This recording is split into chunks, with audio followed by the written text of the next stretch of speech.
Hello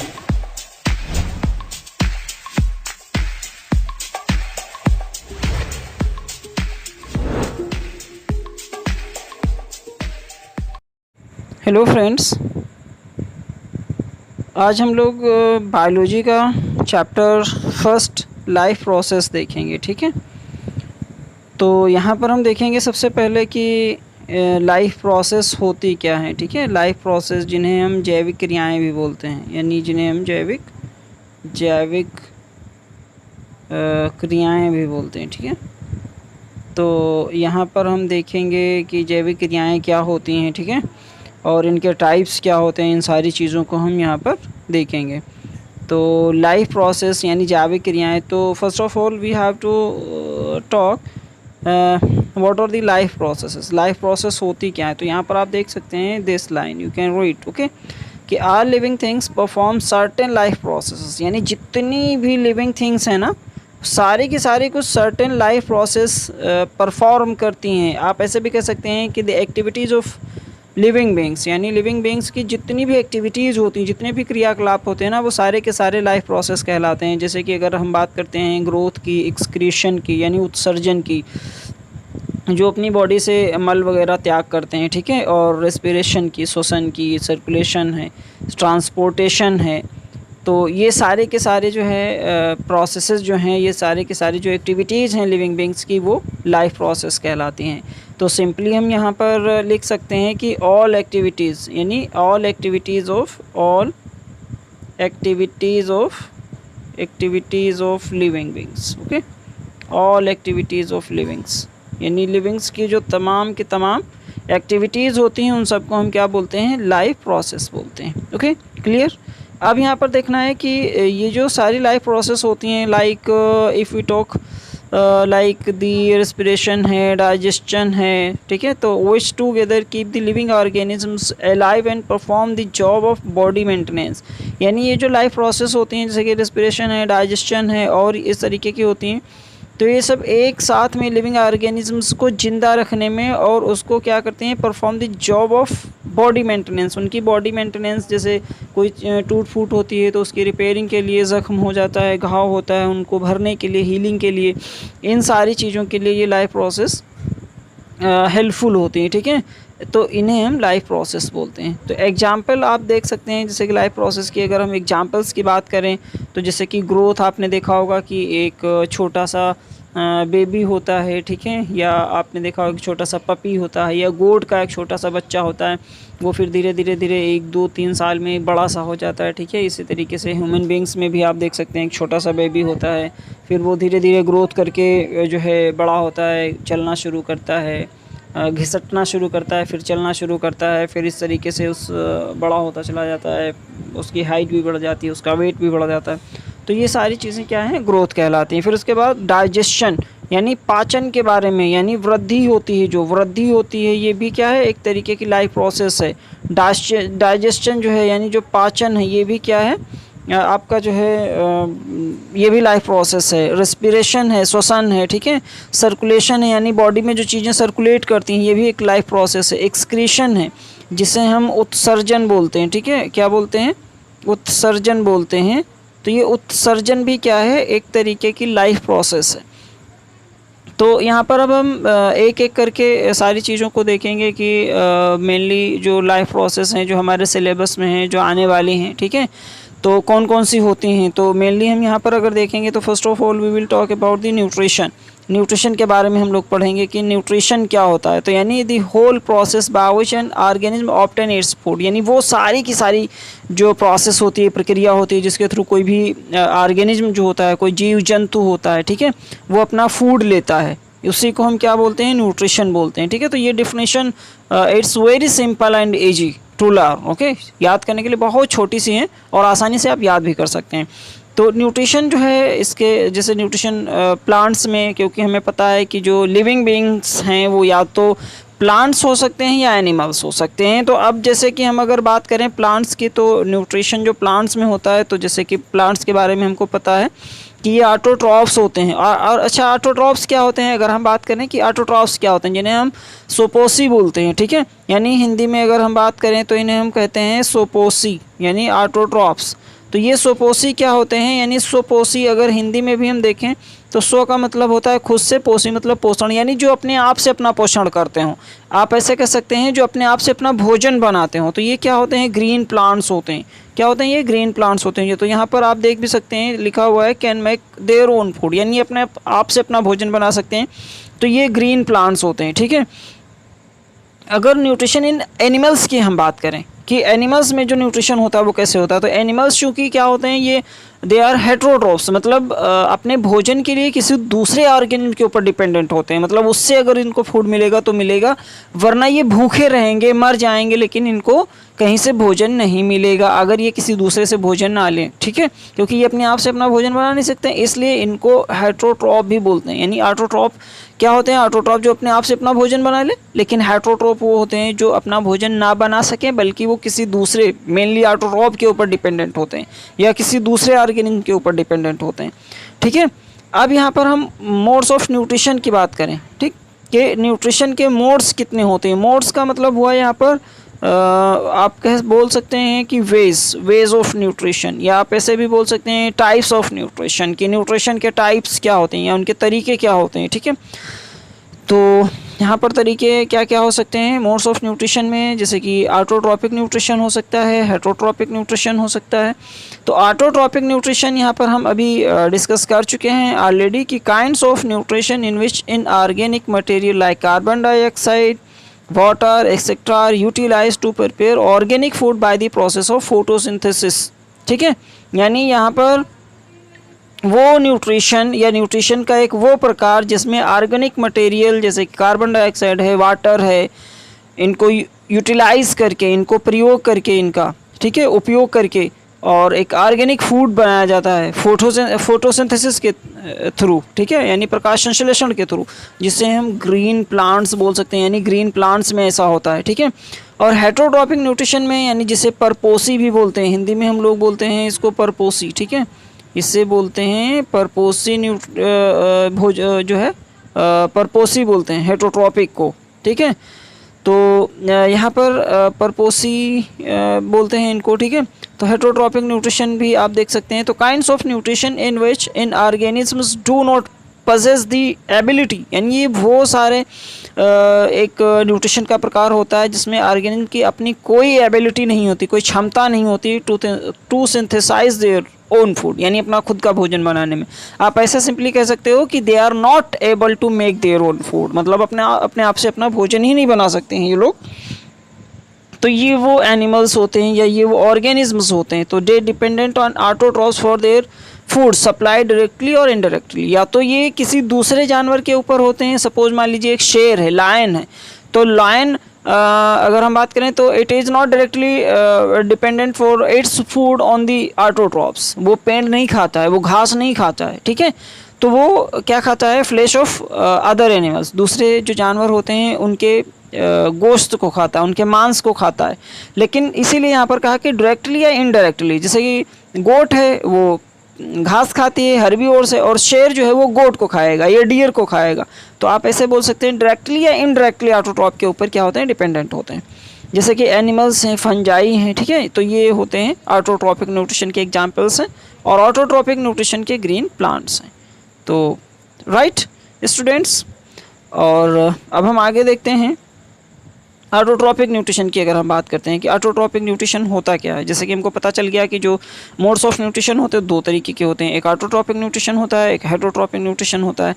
तो autotrophic nutrition में यानी हमें ऑलरेडी पता है कि the organisms which carry out autotrophic nutrition are called autotrophs green plants, यानी ये वो ऑर्गेनिजम्स होते हैं जो ऑटोट्रॉपिक न्यूट्रिशन को कैरी आउट करते हैं, ठीक है। तो जैसे कि ऑटोट्रॉप्स हैं, यहाँ पर मान लीजिए ये ग्रीन प्लांट्स हैं, यूज़ क्या करते हैं, सिंपल ऑर्गेनिक मटेरियल यूज़ करते हैं, जैसे कि कार्बन डाइऑक्साइड है, वाटर है, और in the presence of the sunlight chlorophyll ये क्या करते हैं, इसको कन्वर्ट कर देते हैं complex high energy molecules carbohydrates, जैसे कि एक यहाँ पर ये ग्लूकोज बना देते हैं, एक स्टार्च बना देते हैं, ऐसे बोल सकते हो, यानी एक कॉम्प्लेक्स कार्बोहाइड्रेट के मॉलिक्यूल को बना देते हैं।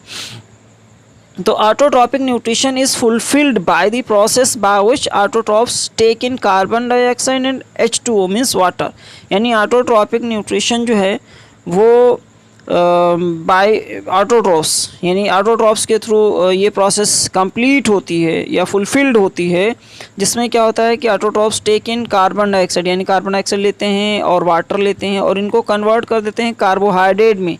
और प्रेजेंस किसकी होती है? क्लोरोफिल और सनलाइट की, यानी सनलाइट और क्लोरोफिल की प्रेजेंस में दो चीज़ें होती हैं। क्या क्या होता है यहाँ पर आप देख सकते हैं, कार्बन डाइऑक्साइड CO2 होता है और H2O होता है, यानी वाटर और कार्बन डाइऑक्साइड, इन दोनों को मिला करके, यानी ये दोनों को यूज़ करके और सनलाइट और क्लोरोफिल की प्रेजेंस में ये क्या बना लेते हैं, C6H12O6, यानी एक ग्लूकोज होता है। ये क्या होता है? ये ग्लूकोज होता है, ठीक है, एक तरीके का कार्बोहाइड्रेट होता है और ऑक्सीजन बनती है और वाटर बनता है, ठीक है। तो ये यहाँ पर अब हम देखते हैं यहाँ पर रॉ मटेरियल्स और फोटोसिंथेसिस। फोटोसिंथेसिस के लिए रॉ मटेरियल्स क्या होते हैं, क्योंकि हमने ये जो देखा है, ये जो पूरी प्रोसेस है, ये पूरी की पूरी प्रोसेस ये यहाँ से यहाँ तक के आप इसको कह सकते हैं कि ये फोटोसिंथेसिस होती है, यानी ये फोटोसिंथेसिस हो रही है। ये क्या हो रही है? फोटोसिंथेसिस हो रही है, ठीक है, ये फोटोसिंथेसिस हो रही है। तो फोटोसिंथेसिस के लिए रॉ मटेरियल्स क्या होते हैं? तो फोटोसिंथेसिस के लिए रॉ मटेरियल्स जो हो सकते हैं वो हैं, सनलाइट है आपकी, क्लोरोफिल है।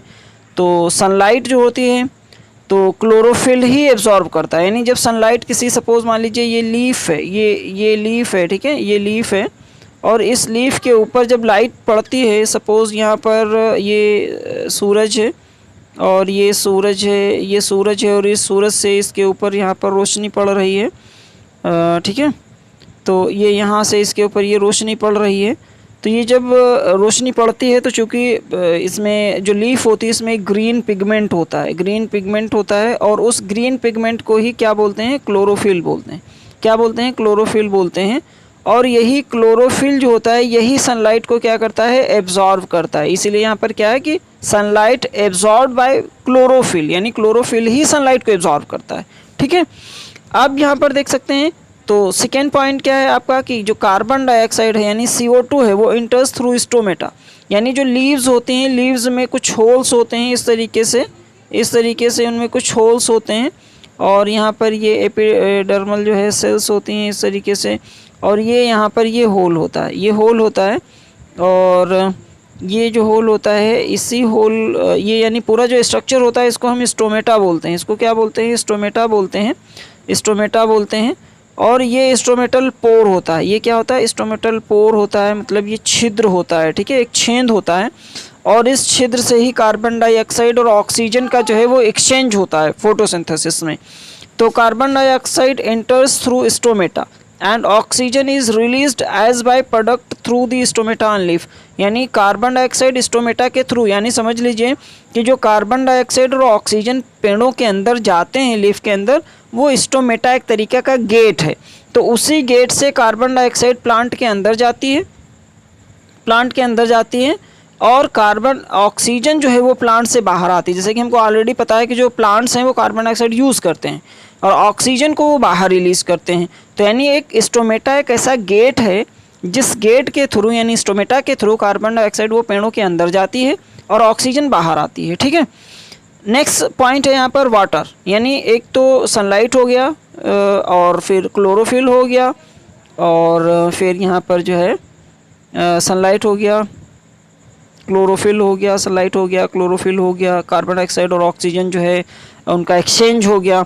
फिर नेक्स्ट पॉइंट है वाटर, यानी वाटर जो है वो dissolved minerals like nitrogen, phosphorus etcetera are taken up by the roots from the soil. जैसे कि आपने देखा होगा, जो फार्मर्स फैमिली से बिलोंग करते हैं, तो आप लोग यूरिया है, DAP है, या जो भी फर्टिलाइजर्स आप खेतों में डलवाते हैं या डालते हैं, या मेन्योर होती है, यानी जो गोबर वगैरह से खाद बनाई जाती है, तो उसको मिट्टी में डाला जाता है, यानी पेड़ों की जड़ों में डाला जाता है, ना कि पेड़ के ऊपर से डाला जाता है। क्यों? आपने सोचा है कभी कि हम पेड़ जो होता है वो उसकी जड़ में हम क्यों फर्टिलाइजर्स डालते हैं, हम ऊपर से क्यों नहीं डालते हैं उसके ऊपर?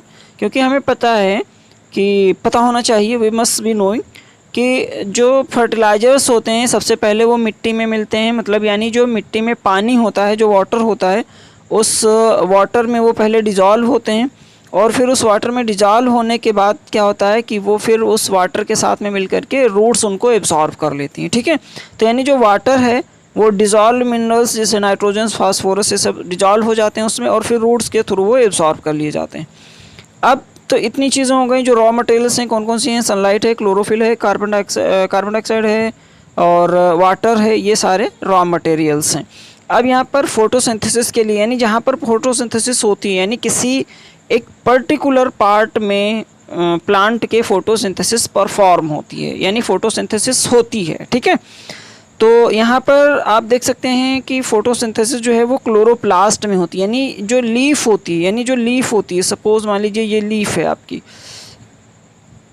तो इस एंटायर लीफ में जो है वो फोटोसिंथेसिस नहीं होती है, बल्कि इसके अंदर प्लास्टिड्स होते हैं और उन प्लास्टिड्स को बोलते हैं क्लोरोप्लास्ट। क्या बोलते हैं? क्लोरोप्लास्ट बोलते हैं।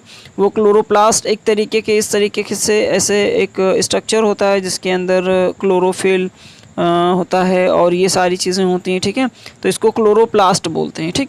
तो यानी क्लोरोप्लास्ट जो होता है उस क्लोरोप्लास्ट के अंदर, यानी जैसे कि अगर ये कहा जाए कि भाई आप कोई ऐसे अगर पूछे कि आप खाना कहाँ पर खाते हैं या आपके घर में, तो आप कहेंगे कि खाना हम घर में खाते हैं। लेकिन अगर ये कोई पूछे कि आप खाना कहाँ से लाते हैं, मतलब कहाँ से मिलता है खाना, तो आप कहोगे कि खाना घर में पकता है, हमारे घर में बनता है खाना। लेकिन घर में कह दिया गया कि घर में बनता है, लेकिन घर में किस जगह पर बनता है, तो आप कहेंगे कि किचन में बनता है, क्योंकि घर में तो बहुत सारे रूम होंगे, बेडरूम होगा, डाइनिंग रूम होगा, गेस्ट रूम होगा और वरांडा होगा, ये सारी चीज़ें होंगी, बालकनी होगी, छत होगी, सब कुछ होता है। लेकिन अगर ये पूछा जाए कि आपके घर में खाना कहाँ पर बनता है, तो किचन में बनता है। तो इसी तरीके से लीफ जो है, लीफ में ग्रीन पिगमेंट यानी क्लोरोफिल होता है और फोटोसिंथेसिस प्लांट्स के ग्रीन पार्ट में होती है। लेकिन अगर कोई ये पूछे एज ए, आप एक साइंस स्टूडेंट हैं, अगर मान लीजिए कोई साइंस स्टूडेंट नहीं है तो उससे अगर कोई पूछता है कि भाई फोटोसिंथेसिस कहाँ होती है, तो वो कह सकता है कि पत्ती में होती है, लीफ में होती है या ग्रीन पार्ट्स में होती है। लेकिन अगर एज ए साइंस स्टूडेंट अगर आप हैं तो आपका ये आंसर एग्जैक्ट राइट नहीं होगा, बल्कि आपको बताना पड़ेगा कि जो क्लोरोप्लास्ट होता है लीफ में, यानी एक प्लास्टिड होता है, एक पार्ट होता है लीफ का क्लोरोप्लास्ट, उस क्लोरोप्लास्ट के अंदर जो है फोटोसिंथेसिस की प्रोसेस होती है वो परफॉर्म होती है या कंप्लीट होती है। तो chloroplast contain chlorophyll green pigment. हम ऑलरेडी आपसे डिस्कस कर चुके हैं कि जो ये आपका क्लोरोफिल होता है ये ग्रीन कलर का होता है। तो main events of the photosynthesis, यानी जब फोटोसिंथेसिस होती है तो मेन इवेंट्स जो कुछ चीज़ें होती हैं, कुछ घटनाएं घटती हैं, कौन कौन सी होती हैं? तो absorption of light energy by chlorophyll, यानी जो सन एनर्जी होती है तो उसको क्लोरोफिल पहले एब्जॉर्ब करता है। तो पहले फर्स्ट जो इसका इवेंट होता है, जो फर्स्ट आप कह सकते हैं जो इंसिडेंट होती है, घटना होती है, तो वो यही होती है कि पहले सनलाइट एनर्जी को क्लोरोफिल ट्रैप करता है, उसको पकड़ता है। अब वो जब लाइट एनर्जी को वो ट्रैप कर लेगा, पकड़ लेगा, तो फिर क्या होगा कि जो है उस एनर्जी को केमिकल एनर्जी में चेंज किया जाएगा और क्या होगा कि जो वाटर मॉलिक्यूल होगा वो स्प्लिट हो जाएगा हाइड्रोजन और ऑक्सीजन में। मतलब जैसे H2O है यहाँ पर H2O, तो ये क्या होगा 2H प्लस और प्लस O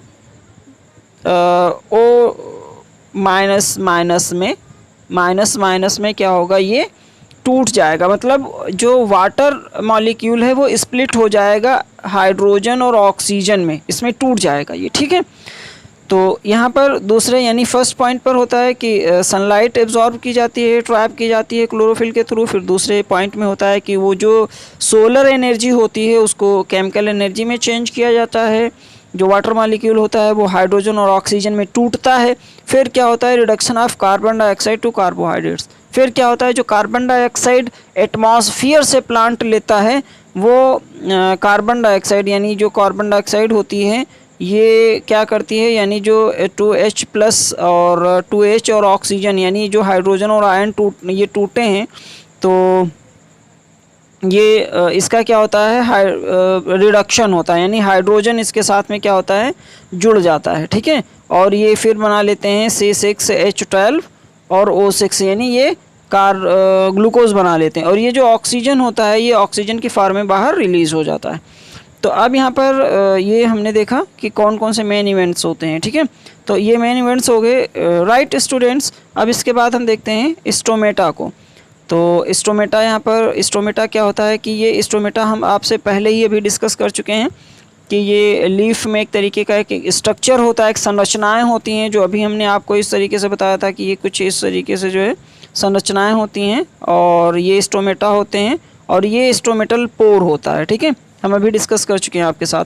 तो स्टोमेटा कुछ इस तरीके से एक स्ट्रक्चर होता है जो कि एक टिनी पोर्स होते हैं इनमें, यानी छोटे छोटे से छिद्र होते हैं और ये लीफ की सरफेस पर पाए जाते हैं, ठीक है। तो इनका काम क्या होता है, exchange of carbon dioxide and oxygen. हमने आपको बताया था कि यानी जो कार्बन डाइऑक्साइड और ऑक्सीजन ये गैसें हैं, ये गैसेज जो लीफ के अंदर जाते हैं, लीफ से बाहर निकलती हैं, तो ये एक गेट के थ्रू होके जाती हैं और उस गेट को ही हम कह सकते हैं स्टोमेटा होता है, ठीक है।